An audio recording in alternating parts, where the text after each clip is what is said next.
在顺德清水打边炉，据说有一个神秘的食材。哎，苏大哥，到底是什么神秘的食材啊？等陣你就知道，跟我嚟。又讲德语？哎，脱衣，这可以的吗？不行哎，这不可以，不可以，够了，咔。哎，苏大哥，不是你这样去下水，到底要抓什么啊？呢度。哇，原来神秘的食材，給你。甲鱼拿来涮火锅，这怎么涮啊？新鮮啊！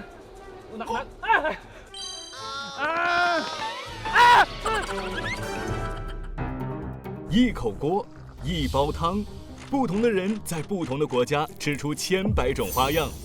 火锅有历史，有民族文化，但它最神奇的是可以容下各种食材，把天南地北的人聚到一桌上。它的魅力甚至成为了城市的标志。这一次就让我出发去探索各地的火锅。在新加坡等我围炉开吃的朋友，准备好听故事。中国顺德，我来啦！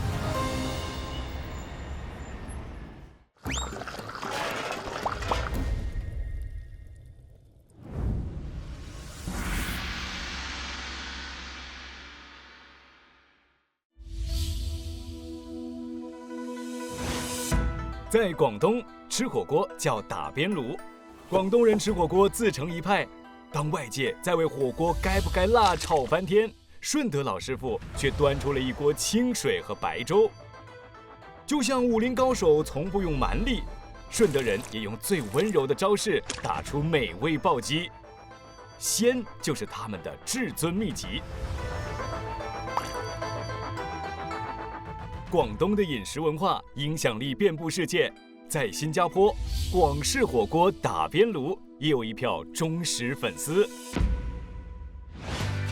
欢迎来到围炉开吃。哎，今天我们请到2位才华横溢、出新秀的瑞彤。Hello， 大家好，我係 Tiffany 何瑞彤。大家好，我係曾曉晴。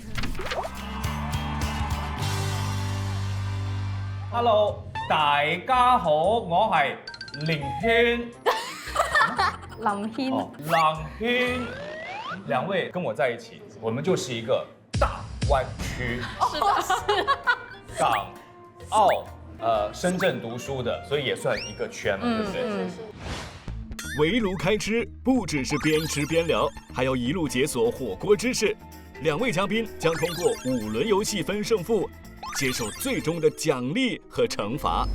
我们要吃这个火锅，也叫做打边炉。你打边炉。们觉得打边炉最重要的一个特点是什么？我觉得最重要是跟谁吃。跟谁吃？哎，瑞彤呢？我觉得最重要的是公筷。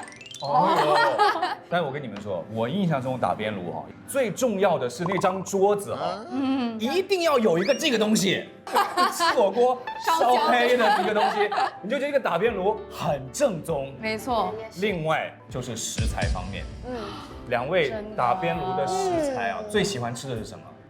我也算是半个专家哈。真的吗？哇。我觉得一定是鸭血莴笋。莴笋我也超喜欢。可是我有些火锅料是新加坡找不到的，就是那些香港跟澳门很有名的那些火锅的丸子，不同类型的丸子。没有啦，新加坡最爱吃。不，反对，是那种芝士丸啊，里面会拉夹心的那种。有的。可是种类不够多，因为在香港普通的那种超级市场，少则10几种，多则40几种都有，就是一整排都是，然后选就会哇，有那种爽感，你知道吗？可是我自己吃打边炉，我觉得比较多的是海鲜类。就是甲壳类，然后那种鱼啊。对，我们接下来要考一考2位对于食材的认知，看一看2位是不是经常去菜市场或者吃打边炉，以及这边我说半个专家是真是假，来马上考一考。手上有一些特别的火锅食材，那到底它们的名字是什么？2位是不是真的懂啊？等一下呢，我会先给你们看图片，然后我给你们3个选择。还有选择？有选择的。太简简单真的了，太简单了。好，第一题没有选择，好不好？来，图案一，准备，3、2、1。墨鱼，墨鱼啊，墨鱼，虽然是他抢到，对不对？不过我也给你个机会，这个是真的是墨鱼。真的是墨鱼。好，两位，我现在给你们一个选择，你们到底要不要听我的 A、B、C 3个选项？ OK，可以其实他说完鱿鱼，我有点犹豫。哎，刚才的自信呢？你刚才说不用选择呢？A 是乌贼，B 是章鱼，C 就是鱿鱼。所以我们两个都错了。可别说哥没有帮你们啊！乌贼，乌贼，那你选，那我选鱿鱼。乌贼，鱿鱼鱿鱼，瑞彤是对的。啊，鱿鱼就是这个样子了哈。第二题，来，请问这样食材是青口、扇贝还是花甲？3、2、1，扇贝，扇贝。简单。喜瑞彤又答对一题，扇贝没错。来，请问它是老虎虾、红虾还是基围虾？哦，基围虾，我帮你。我妈煮的基围虾好像是这样子。等一下，妹妹，你是见过基围虾煮熟的样子，对不对？活的没见过。我应该是有见过的，哦可是 OK 我跟他不熟，就好像这个不熟。哦，那瑞彤呢？我觉得也是C，因为这种是菜市场最常见的，基围虾。基围虾哎就比较便宜的。这一次要恭喜两位啊，都没有答对，真的吗？不得分。哎，正确答案是老虎虾。果然是比例的问题吗？这样食材，请问是 A 象拔蚌，B 竹蚌，C 花甲。竹蚌升级升级，竹蚌，你呢？升级。恭喜小晴拿下1分。最后一样食材，请问它是 A 青口，B 扇贝，C 花甲。花甲。我又回去那个比例的问题，然后哦我对它的花甲很明显是，然后我就忘记按了。那在本地的叫法就是喇喇。对的哎好的，这次5题，我们的瑞彤拿下3分，小晴拿下1分，所以总分来说呢，瑞彤暂时领先，好不好 ？OK，其实这些食材啊都会给你们品尝了，所以现在我们就有请火锅上桌。哇，火锅来了！我跟你讲，很难得的是这里哈，用这种传统的沙包式的火锅。是。那我想问你们知不知道打边炉哦？为什么不叫火锅，而要叫打边炉？我想要知道你知道吗？瑞彤有你知道吗？哦 ，OK。其实就像我们3个这样子，最早打边炉是站着吃的，所以它是这样，然后那锅很远嘛，所以要用一个比较长的筷子。然后这边吃，这边吃，这边吃，所以他就是可能有时候拿筷子夹给隔壁的人，或者用从旁边去拿。所以打边炉的意思就是站着吃，拿长的筷子吃火锅的意思。这个是打边炉的一个来源之一。哦，学会了，学会了。打边炉这一次呢，我觉得最重要的是那个食材的新鲜。我这一次去到广东的顺德，去吃一个这个鱼塘里面的打边炉。我们看一个视频了解一下。好。哎，苏大哥啊，你好，谢谢你啊，这么隆重的欢迎我们过来拍摄。应该的，应该的。是。你会德语吗？德语？本地的顺德就是德语。苏大哥，你是天气很热，要给我降点冷气是吗？真的很冷哎。很冷啊。在德语里面，管火锅，我听说不叫火锅，打边炉。打边炉，打边炉哦，最常用的食材就是鱼嘛，对不对？所以等一下我们吃的这个清水打边炉的鱼，就是从这边现抓现杀的，对吗？是新鲜。那就麻烦苏大哥您先去捕鱼吧，好不好？一起去啦。我也要去啊，一起去。你别玩我啊！真的假的？真。哎，啦，你以为啊？我们现在苏大哥说要带我去捕鱼，我还蛮兴奋的。可是，一上来这个小船摇摇晃晃的。哎，苏大哥，你要上船呀？没有放上啊？手机啊？手机要放下？怕你掉这些水。啊？我们不需要玩这么大吗，大哥？是要玩大一点。苏大哥，一般捕鱼啊是几个人一起完成的？现在我们有3个嘛，有你在划船，有一位大哥在前面撒网，还有一个主持人在提供情绪价值。哇，好重要准哦，备主持人。 3、2、1，撒网！哇，这个网沉下去要多久？我们可以来收获啊？马上可以收的。这么快就收网？哇，真的有鱼哎，还不小呢！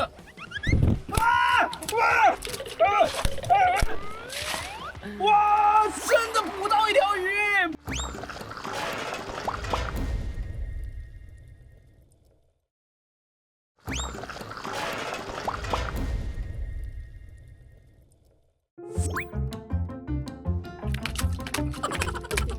因为这个鱼的生命力太强了，这个尾巴在船舱里面拍来拍去，溅起很多水花。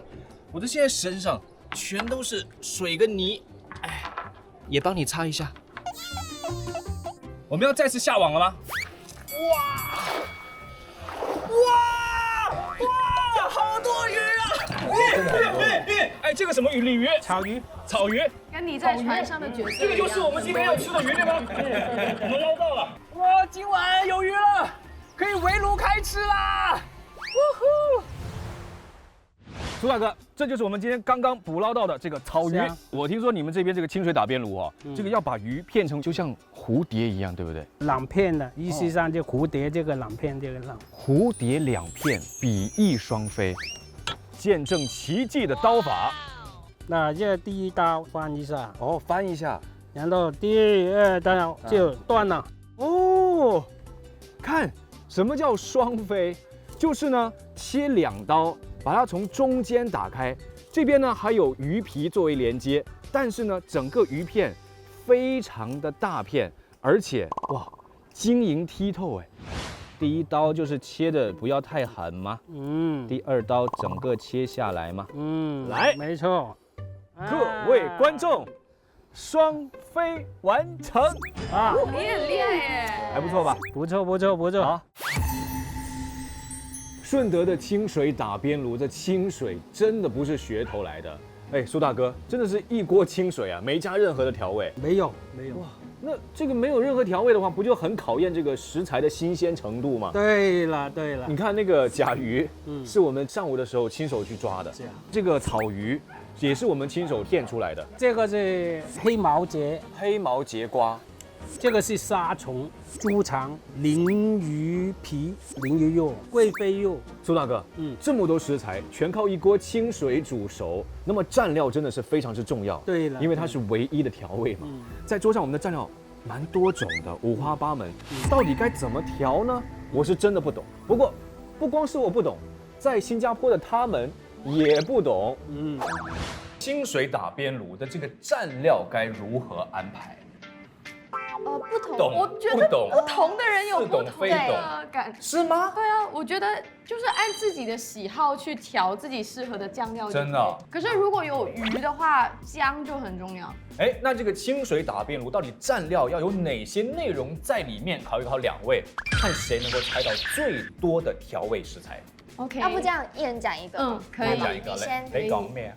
酱油应该没有错了吧？蚝油精油、醬油、醬油、但西油会比较准确。豉油、西油。豉油 tomorrow 哦，豉油。你呢？蚝油、蚝油。蚝油。我觉得香菜是重要，可是有些人不吃香菜，可是我觉得它会提鲜，所以我会下香菜。我觉得没有香菜，我觉得香菜的味道太浓郁，会破坏掉那个。葱总该有了吧？葱。蒜吧，蒜。我觉得如果能吃辣，可以加点小米辣。小米辣。来。醋吧，醋。醋也有可能。然后最后一样，再给我一样。顺德香油吧。香油。麻椒油吧，那就。好像那种花椒油。花椒油。可是他加了藤椒，有一点麻。明白，就麻的，麻椒油了。OK， 好，我们看一看 VCR 揭晓答案。好。到底谁才是餐桌上的化学大师，可以把各种调料调配在一起，成为最好的蘸料呢？现在有请我们的化学专家苏大哥来揭晓答案好不好？首先，吃鱼一定要姜丝，可以去腥。去腥小葱对。如果能够吃辣的，放一点小米辣啦，可以，好不好？没问题。我的女朋友都是辣妹，所以我还蛮能吃辣。吃咯，吃咯，吃咯。请，接下来还有这个是胡椒粉，提提香提味，酱青4勺，花生油2勺，所以这个调料真的调好了，把它搅拌均匀就好了，是吗？搅拌均匀。来，香不香？还蛮香的。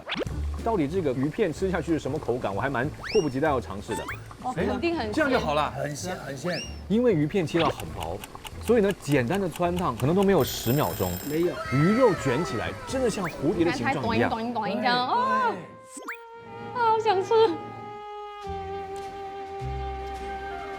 太嫩了，鱼片的鲜味，还有那个鱼皮上的胶质的味道，完全融合在一口里面。对对。顺德人哦，很会吃啊，很厉害的啊。鱼皮嘛，一放下去，撑开就可以了。哇，马上就从这个原来软绵绵的，甚至有一点其貌不扬，变成现在弹弹的质感了。鱼肉呢主要是嫩，鱼皮呢，我想应该是脆吧。这么好吃，真的没有，我已经猜到它会脆，啊，可是我没想到它这么脆，很脆。下一个惊喜来自哪里？鲮鱼球了，鲮鱼球。我们知道这个市面上很多的这个鱼滑、虾滑或者是丸子哈，会加一些食用的凝胶，但在您这里这个鲮鱼肉完全没有用其他的添加剂，没有。一口咬下去啊，葱香味是先冲进我的鼻子里面的，外皮是弹弹的，咬下去呢反而是非常之嫩滑的口感，贵妃肉，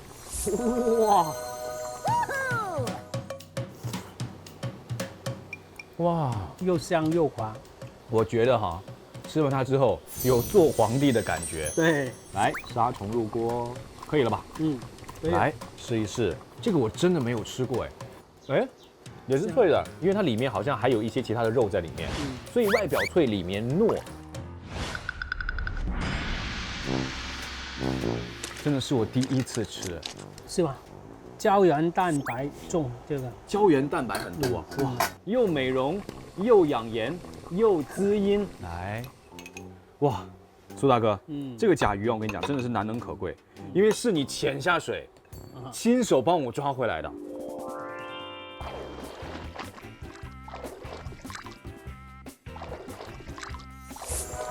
哇！给你，我不行哎，一定要拿吗？新鲜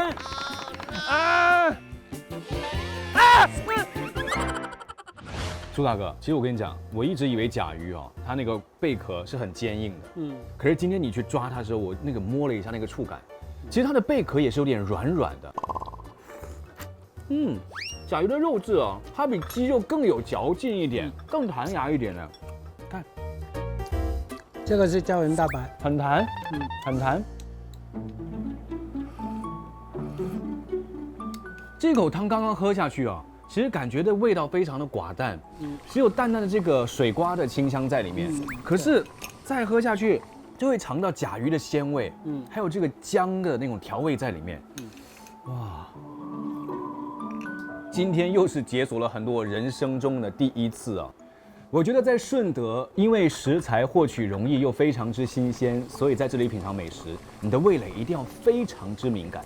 看似一锅清水打边炉，似乎寡淡，不过细细品尝就会尝出其中细微的差别。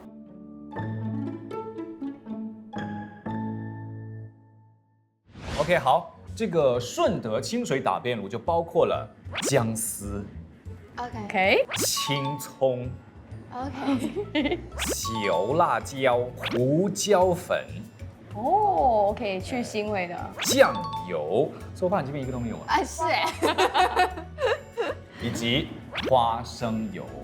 OK， 所以这一轮毫无疑问，君玉拿下1分。耶！好，来吃点东西好不好？那个刚下的丸子应该已经是熟了。我要医一下肚子。看到你吃的这么爽，真的是哇哦！ OK， 来，我们吃。你们多久会吃一次火锅啊？瑞彤这边真的1个月至少1次吧。至少就算蛮频繁的嘞。因为这边我觉得吃1次2个人都要大概100新币了。还有一个重点，他说2个人。谁呀？2个人？想说我话呢？2个人这就很可疑了。不过说真的，心中的理想型有没有一个特别的轮廓？喜欢什么样子的男生？说实话，我觉得虽然说每一个人都有自己的理想型，但是我是真的是看感觉的。看感觉。哦，就是比较随性了。那刚才把锅捧上那个大哥可以？我只记得苏大哥。苏大哥可以吗？可以啊，很帅啊！没有他上切鱼片，切鱼片。他会给你抓甲鱼。你这边呢，小青？什么？有没有理想型的目标？有，我的理想型是闪闪发亮的男生。闪闪发亮。我给你几个 sample。OK。还有女生，财神。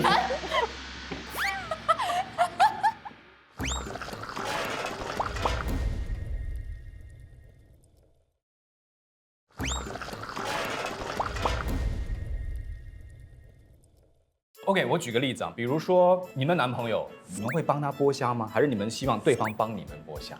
不用啦。我是自己，如果男生帮你剥虾，会是个加分项吗？我觉得要看熟不熟。就如果一开始就剥虾，我觉得有点太 over 了。我还以为你说，如果那个男生剥得很好，就代表他很熟练。哦，他可能在海底捞工作。OK， 那瑞彤这边呢？你是比较喜欢照顾对方，还是希望对方照顾你？我照顾他也可以啊。也可以哈。哇，对，接下来就要麻烦2位先照顾一下我了。啊？你要我剥虾吗？我们进入第3挑战。接下来我们要看2位能够在最快的时间内呢，把3只虾剥出来，谁比较快，谁就赢下这一局。因为现在2位的比分是1比1。暂时打平，好不好？我就算吃虾，我都可以不用手去剥的。我有一副很灵活的嘴巴。不管你们用什么方式，好不好？这个不用计时了，就看谁快嘛，好不好？3只吗？3只剥好的虾是放到这个碗里，对吧？哦，不是直接吃下去。我们是比赛剥虾，不是比赛吃虾。OK， 准备好了，准备，3、2、1，比赛开始。我觉得后期啊，可能这个小晴的嘴巴那边要打一个马赛克。我们可以把这个片段卖回去。不用，我知道我剥虾不好看。没事。我觉得小晴啊有一点蛮厉害的，我刚刚觉得她的嘴是一个剥虾的机器，我觉得我低估她了。她是直接把那个虾剥完之后啊，再弄成虾滑，真的。它完全不是一个完整的虾，我们本来是要让我吃的，我现在看起来我不行了哎。这个，我看了2位，我真的觉得大千世界无奇不，无所不能。啊，好了，停，够了，妹，小青这边人家好了。比赛结果非常明显，来，这边呢就是虾滑的半成品。这边呢，来是有摆盘的，很美啊，超美的，是有摆盘，所以在这一局比拼中，很明显，瑞彤拿下1分，暂时2比1，小小领先啊。果然这个美女剥的虾哈，特别甜哦，跟别人剥的也没什么两样。等一下，我刚剥虾之后有洗手吗？剥虾之前有洗手吗？我这是在顺德吃到一种火锅，我猜你们应该也懂，就是某梅粥，某梅粥，某梅粥。我们看 VCR。好。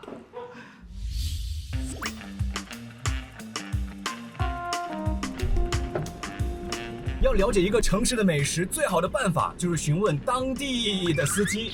兄哥，我想让你带我去吃一间好吃的火锅，要求呢一定要有顺德特色，食材呢一定要新鲜，最好是一样我从没吃过的火锅。有这样的东西吗？有，我们现在就出发，带上安全带。好，来，现在出发去吃顺德火锅。哎，过来这里啊！我们今天吃这个，这个太埂堡非物质文化遗产对吧？哦，我觉得广东人煮粥真的很讲究。哎，熊哥，这就是你推荐来顺德一定要品尝的五米粥火锅是吗？对对。看起来汤底很丝滑，就像牛奶一样哎。哇，这边为您介绍一下我们的粥水文化吗？哎，好，好嘞请讲一讲这个锅底。 OK， 太埂堡五米粥是顺德非物质文化遗产，历经100年传承，用老鸡、药材蒸熬高汤，再用高汤和香米蒸熬成粥。请品尝一口我们原味绵香顺滑的五米粥。我们每天呢，阿姨就是7点多就要起床，熬大概5到6个小时，把我们的米熬得很绵稠了，再把米渣隔开，就形成了有米不见米，只取米精华的粥水了。有米不见米，只取米精华。是的，难怪你们的汤底这么的丝滑。哎，熊哥，那你对我真的很好，点了这么一大桌的食材，我一下子都不知道该从何下手哎。五米粥的食用顺序是什么？从何下手？哇塞，什么？到底都有什么食材？哎，我这里有几样，来，猪杂，蔬菜、海鲜，和肉类，请把你们认为正确的顺序摆一下好吗？来，你认为就先吃哪一个，再吃哪对一个？整个的顺序是怎样的？我觉得这个是先，第一个，第二个，我自己认为蔬菜是最最后好吃的。海鲜、肉类、猪杂、蔬菜。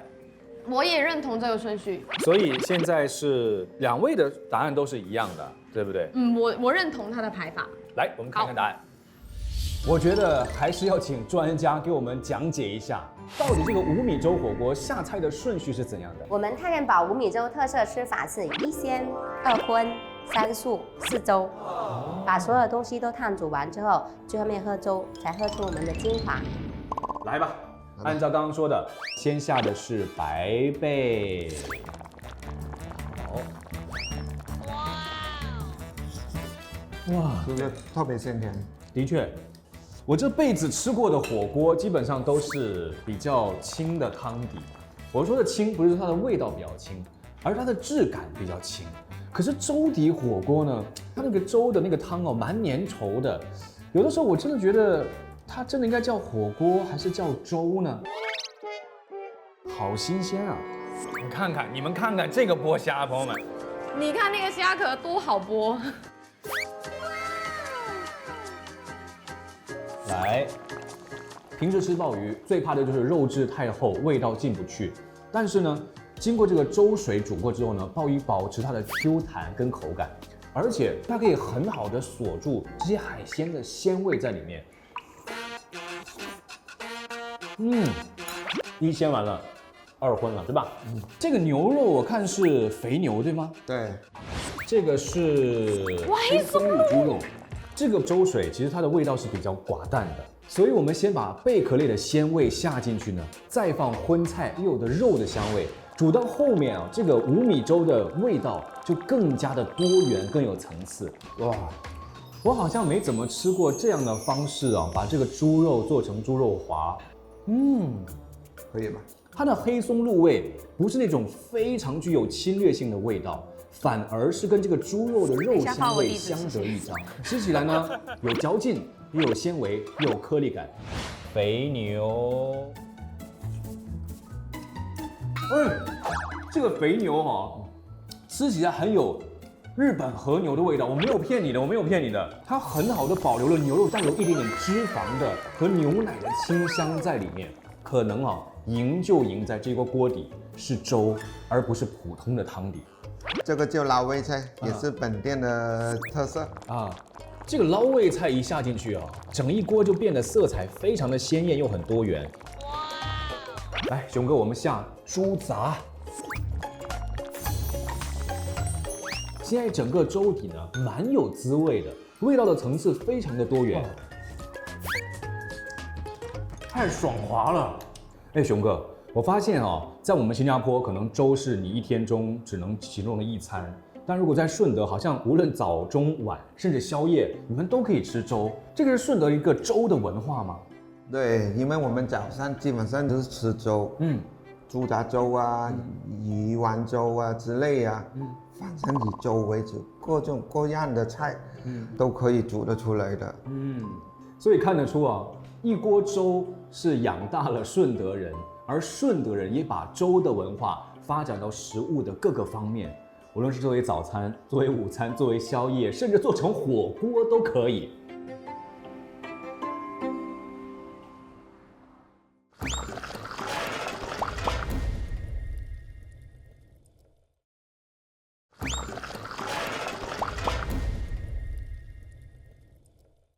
OK， 所以2个人都没有拿分啦。海鲜肉类我觉得是对的啦，蔬菜跟猪杂。哎，我的肉嘞？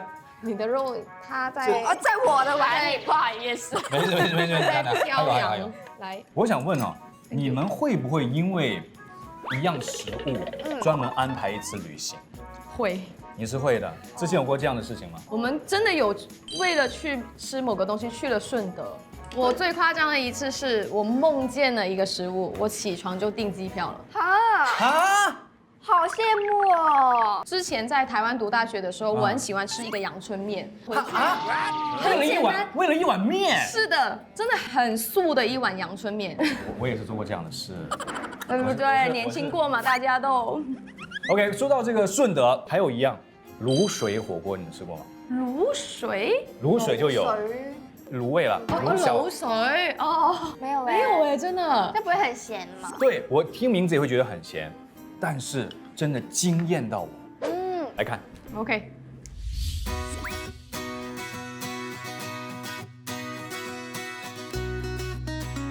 在顺德，清水打边炉是绝对的主流。不过今天我要带你去吃一家由经典改造出的新式火锅，走。在顺德解锁了很多我的人生第一次，这一次又是我从来没有尝试过的顺德卤水火锅，到底会是一个怎样的滋味呢？哎，老板，锅来了，来，下锅，很欢迎你们过来，谢谢。哎，你这个锅哦，真的，一上桌就闻到非常浓郁的卤香味在里面。我知道说在广东一带哈，这个卤水火锅算是一个比较普遍的火锅的锅底吗？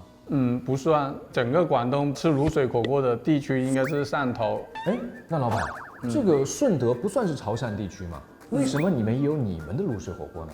因为我们在潮汕的那个卤水火锅的基础上，我们做一个改良，就调成一个适合我们顺德口味的一个卤水火锅。这一锅汤我觉得很浓郁，里面都有什么特别的玄机在里面吗？做这个汤底啊，其实很费功夫的。对，它要经过几个工序，比如我们的汤底，我们是用牛骨低温慢调8小时。对，8个小时，然后再加我们的秘制卤汁，再加我们的卤油，再加配方的那个卤水包，配成一锅。好足料哦，这个很多新鲜的食材，可是有几样是必点的。对，这个是我们本店的那个手打鱼面。这个手打对，鱼面，对我太太的那个手艺来的。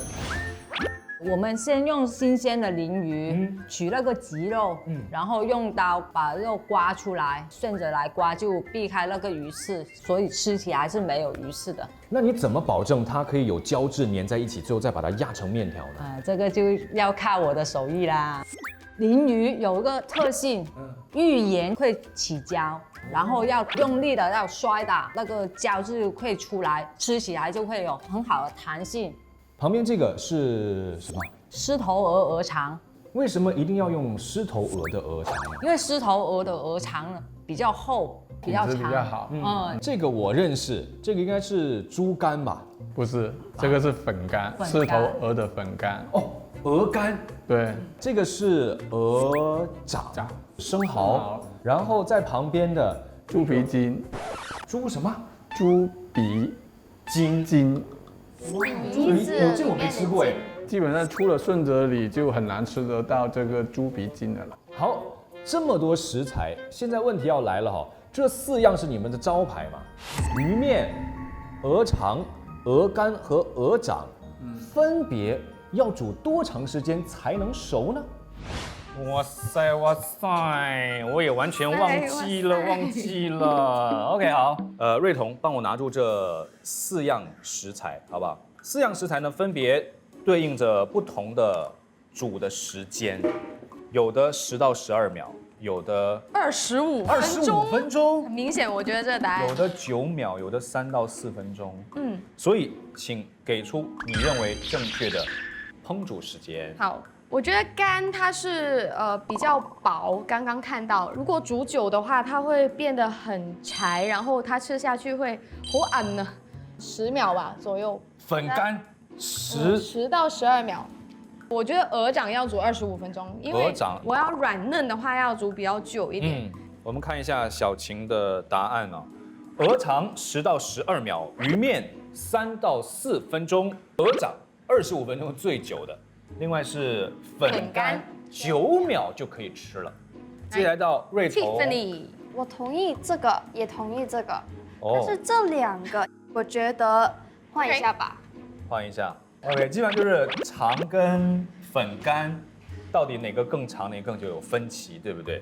我们直接看明示好了，来揭晓答案，揭晓答案。我觉得你们真的很贴心，因为在每一桌上你们都写上了每一种食材大概要烹煮的时间，对不对？对。我们刚刚的问题是鱼面、鹅肠、鹅肝跟鹅掌分别需要多长时间？这个鱼面呢，就要煮10秒到12秒，所以这么快就好了。对，因为本来鱼肉定型的时候已经加热了一次，然后现在再煮的时候，它就不用太长的时间。好，鹅肠9秒，9秒。对，9秒这个时间很准确，为什么不是10秒和8秒？那个经验所得的。不要信。第3样是鹅肝，稍微长一点，它的味道会进到里面去，会吃起来会更好。所以我们建议鹅肝的话要3分钟到4分钟。那最后这个鹅掌，建议客户一来就先放到锅底，因为要煮20多分钟。20多分钟。对。来，那我就先听你们的好不好？就这样直接滑进去好了。对，滑进去。来，哇，第1样菜品，你建议我们涮什么？牛肉。雪花肥牛。雪花肥牛。对。哇，真的是雪花状的肥牛哎，口水快要流下来了。我很爱吃牛肉。怎么样？觉得？本来牛肉就有很多的油脂，再配上卤味之后呢，那个油脂很好的保住了牛肉的弹性，所以说嫩弹又有一点奶味。你看这个雪花有多美，最后一片了啊，那我不好意思啊，我就拿了好不好？来鹅肠，我跟你说，我其实在这个潮汕一带吃火锅哈，我最钟情这个肉勺。因为有的时候吃那种火锅，你要一片一片涮嘛，丢进去没有肉勺找不到了。等一下你回去我帮你带一个回家。鹅肠好像真的还是第一次尝试。很脆，很脆，真的吃下去的口感就是一个爽字。因为不是那种细细的，你要慢慢品尝，而是可以大块吃下去的。哇，这可是老板娘亲手打出来的新鲜的鲮鱼，还有这个蟹子，哎呦，等一下可以有爆珠的感觉。哎，对，这个就是我们的一个创新。哎呦，这么长啊？对。哎。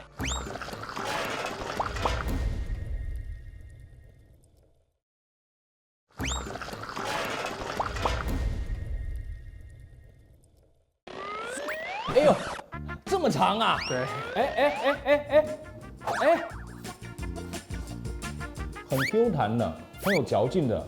突然间，你好像吃到一个小石子的感觉。你在想是没有淘洗干净吗？可是勇敢一点，咬下去，蟹子爆炸开来，哇，这才是惊喜中的惊喜。我再来一点，来顺德鹅肝，哇，哎呦，看这个色泽。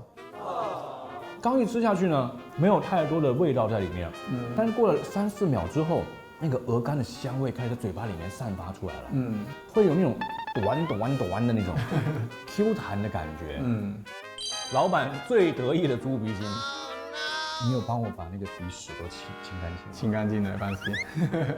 它吃起来口感是怎么样的？哇，这个不是每个人都能吃的，朋友们，你的牙齿要足够锋利才可以，很胶质的感觉。好，鹅掌，应该是好了吧？好了，刚刚下去的时候，这个鹅掌还是白白的，对不对？但经过了20多分钟的煮之后呢，开始变色了。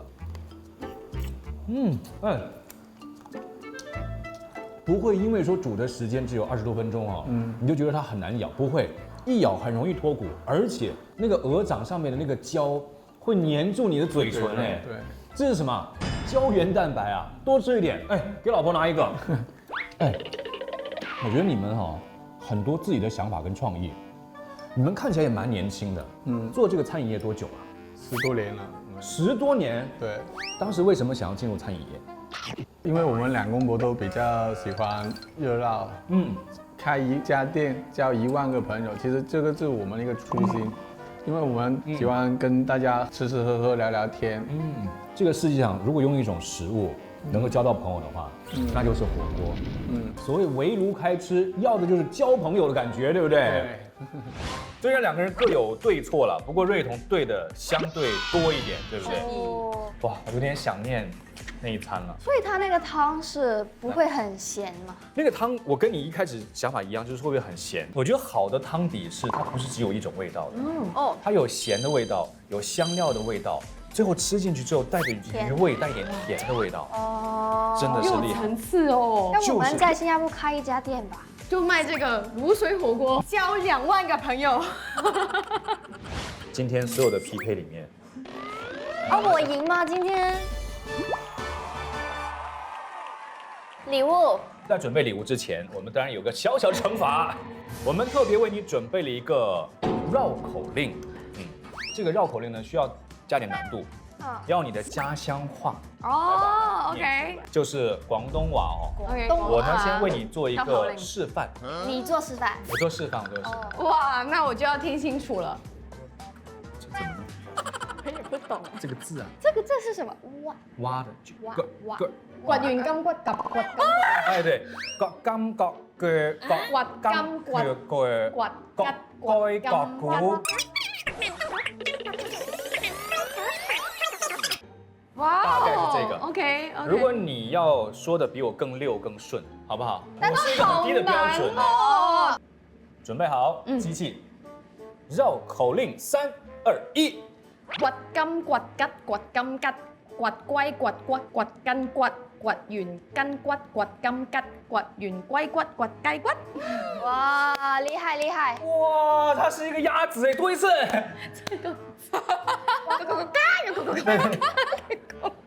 赢家满意他的表现吗？那肯定是不满意呀。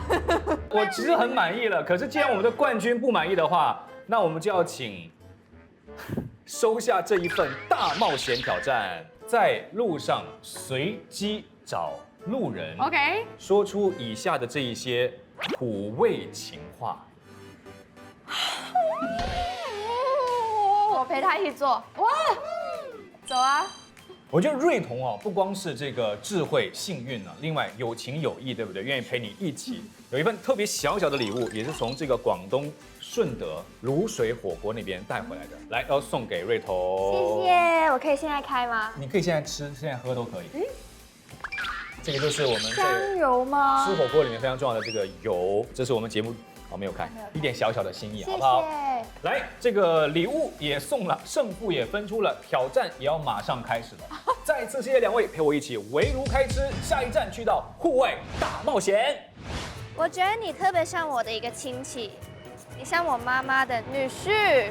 你今天特别讨厌，讨人喜欢，百看不厌。我们跟一个听不懂华语的人讲可以吗？Oh my god！ 来，我觉得我找安迪。哈，没有啦，不要上镜啊。OK， 我找那个女生。啊，这边。Hello， 我可以耽误你1分钟吗？我觉得你今天特别讨厌。What？ 讨人喜欢，百看不厌。